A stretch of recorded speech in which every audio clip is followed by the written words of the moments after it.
आज हम लोग देख रहे हैं सामाजिक आंदोलन, इसका अर्थ। सामाजिक आंदोलन समाज में हर जगह पाए जाते रहे हैं। हर एक समाज की ये विशेषता होती है। तो समाज होगा तो वहाँ सामाजिक आंदोलन तो वही होगा। और यह अतीत में भी जब से मानव समाज है उसमें भी था और आज भी यह होता है। और उनका कार्य क्षेत्र में अंतर हो जाता है, अंतर सिर्फ इतना ही है। और यह सामाजिक आंदोलन अंततः कहीं न कहीं राजनीतिक क्षेत्र को भी प्रभावित करता है। दरअसल हम यह समझ लें कि सामाजिक आंदोलन का अर्थ क्या होता है, तो समझने वाली बात यह है कि सामाजिक व्यवस्था का कोई ना कोई रूप हर एक समाज में चलता है। और यह सामाजिक व्यवस्था समाज में निरंतर गतिशील रूप में होती है। यह अस्थिर नहीं होती है। सामाजिक व्यवस्था निरंतर बदलती रहती है। इसी बदलाव के क्रम में इसमें कई प्रकार के तत्वों का समावेश होता है। यदि वह तत्व सामाजिक प्रगति का भाग बनता है तो वह सकारात्मक होता है, और यदि वह बुरा तत्व समाज में प्रवेश कर गया तो वह नकारात्मक स्वरूप में होता है। जिसे आप इस तरह भी समझ सकते हैं कि अगर कोई कुरीति, कोई कुप्रथा, कोई अंधविश्वास, भेदभाव वाली ऐसी बातें यदि हमारी सामाजिक मान्यता में घर जाती है तो यह एक नकारात्मक स्वरूप का अर्थ लिए होता है और इसे हटाना आवश्यक हो जाता है। और प्रत्येक समाज, प्रत्येक युग में सामाजिक कुरीतियों का भी स्वरूप भिन्न भिन्न रूप में दिखता है। और यह भी है कि उन्हें दूर करने का प्रयत्न भी सभी समाजों में होते रहता है समय समय पर। और यह सामाजिक आंदोलन एक गतिशील अवधारणा रही है। आप यह भी समझ सकते हैं कि सामाजिक आंदोलन गतिशील कार्य है। और यह इस गतिशीलता में जो सामाजिक कुप्रथा है उसे समाप्त किया जाता है। जो धार्मिक अंधविश्वास है इसे समाप्त किया जाता है। सामाजिक सांस्कृतिक भेदभाव जो हमारे समाज को प्रगति नहीं कर रही है इसे दूर किया जा सकता है। और सामाजिक विकास हो, हर एक दृष्टि से स्वस्थ और प्रगतिशील समाज बने, यही सामाजिक आंदोलन का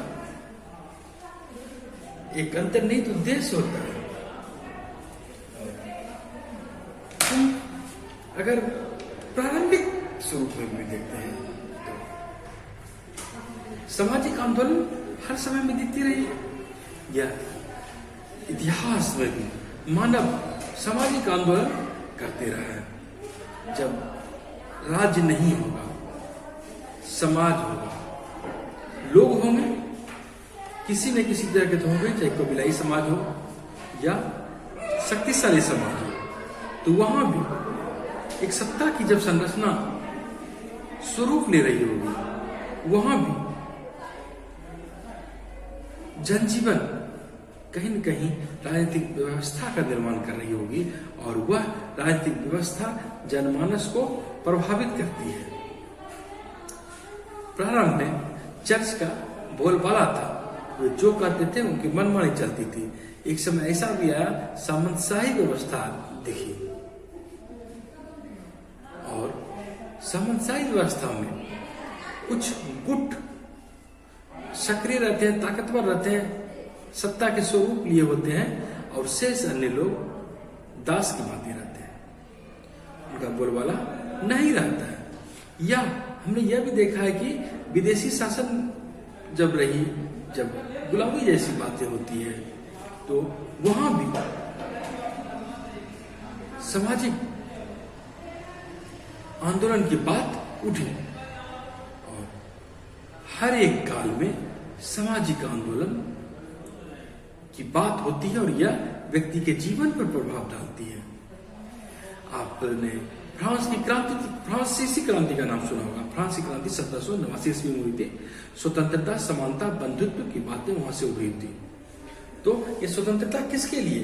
मनुष्य के लिए, सभी मनुष्य के लिए। समानता किसके लिए? सभी मनुष्य के लिए, सामाजिक लोगों के लिए। बंधुत्व, भाईचारा किसके लिए? सभी लोगों के लिए। और उसी तरह रूसी क्रांति, साम्यवादी क्रांति, यदि आप जानते होंगे, तो वहां भी ये साम्यवादी व्यवस्था की बातें किसके लिए? आम जनों के लिए, सबों के लिए। ये समाज प्रगति करेगा इससे। उसी तरह आपने कृषक आंदोलन का भी नाम सुना होगा। कृषक की दशा व्यवस्था सुधारने के लिए। तो इस तरह की बातें एक समाज में एक मूल्य के रूप में स्थापित होती है और ये किसी भी शासन व्यवस्था का स्वरूप हो वहां होती है। और यह अलग बात है, इसकी प्रकृति समय के साथ बनती रही है, बिगड़ती रही है। यहां पर यह भी समझने की जरूरत है कि सामाजिक आंदोलन की समझ ना होना उनके लिए जरूरी है।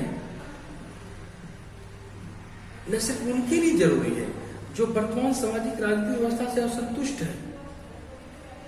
जो व्यक्ति वर्तमान की सामाजिक या राजनीतिक व्यवस्था से संतुष्ट नहीं है, उनके लिए सामाजिक आंदोलन को समझना जरूरी है। इनके साथ साथ उनके लिए भी जरूरी है जो राजनीतिक संस्थाओं के भविष्य को समझने के लिए वर्तमान की व्यवस्था से संतुष्ट है। कहने का तात्पर्य जो संतुष्ट है अथवा असंतुष्ट है, सबों को सामाजिक आंदोलन की समझ होना जरूरी है, वांछनीय होता है। और कोई भी संवेदनशील व्यक्ति हो, समाज में यदि रहता है सामाजिक प्राणी के रूप में, चाहे वह सक्रिय रूप में हो या फिर शिक्षाविद हो या फिर राजनीतिक प्रणाली के प्रति वे सहानुभूति रखते हो, कोई व्यक्ति हो, सामाजिक आंदोलन को अनदेखा नहीं किया जा सकता है। राजनीतिक संस्थाओं की प्रकृति और उसकी कार्यविधि, संविधान की क्या प्रकृति है, राजनीतिक निर्णय एवं विधि निर्माण संबंधी हमारा ज्ञान सब अधूरा रहेगा यदि हम सामाजिक आंदोलन को नहीं समझते हैं। और यदि आप संविधान का अध्ययन करें, मौलिक अधिकार का अध्ययन करें या नीति निर्देशक तत्व का अध्ययन करें, तो वहां भी पाएंगे कि सामाजिक अवधारणा की बात कही गई है। और ऐसी बातें भारतीय स्वतंत्रता आंदोलन के दौरान भी दिखती है, जहां राजनेताओं का उद्देश्य राजनीतिक आजादी तो थी ही, साथ साथ सामाजिक बदलाव भी चाहते थे, सामाजिक पिछड़ापन को दूर करना चाहते थे, सामाजिक कुरीतियों को हटाना चाहते थे। और इन सब बातों को लेकर समाज को मुख्य धारा में लाने में सफल भी रहे। आजादी के लिए लड़ाई सही ढंग से लड़ी जा सकी। अब यह भी कह सकते हैं कि ऐतिहासिक समझ जैसी बातें, मूल्य जैसी बातें मानवतावादी चिंतन के चिंतकों के विषय का मुख्य केंद्र रहा है। और इस तरह की तथ्यात्मक ज्ञान की आवश्यकता हमें पड़ती है। सामाजिक आंदोलन का अर्थ हम समझते हैं कि कुछ आपको क्लियर हुआ होगा।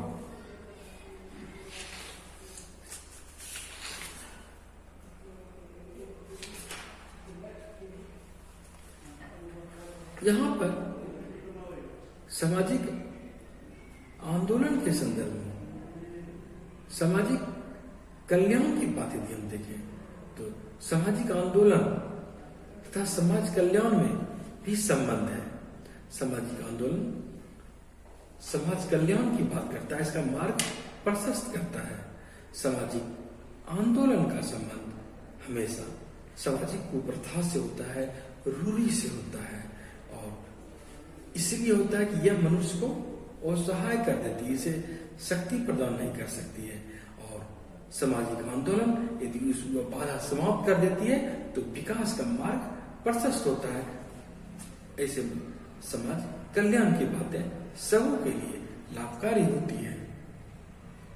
सामाजिक सेवा और प्रयत्न का वह संगठित रूप अंततः जनता के जन कल्याण के लिए, सर्वांगीण विकास के लिए लाभदायी होती है।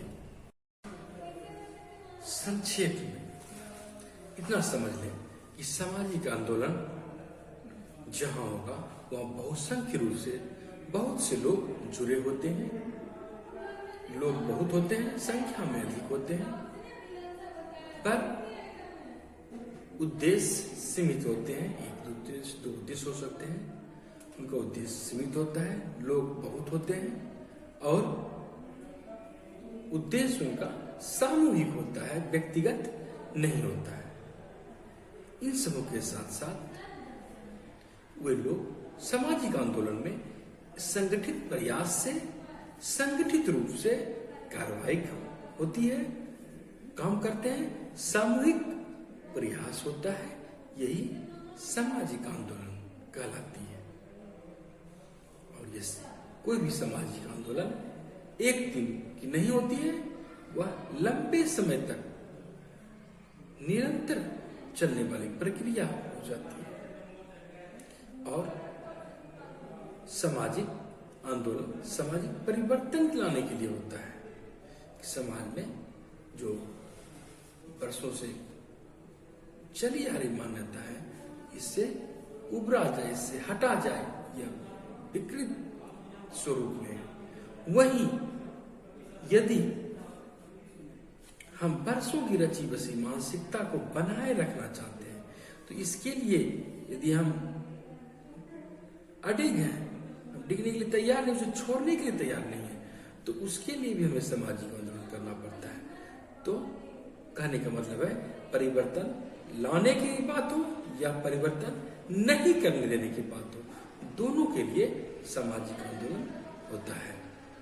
और सामाजिक आंदोलन शब्द का प्रयोग सबसे पहले फ्रांस में किया गया, 18वीं शताब्दी में किया गया और सेंट साइमन ने किया।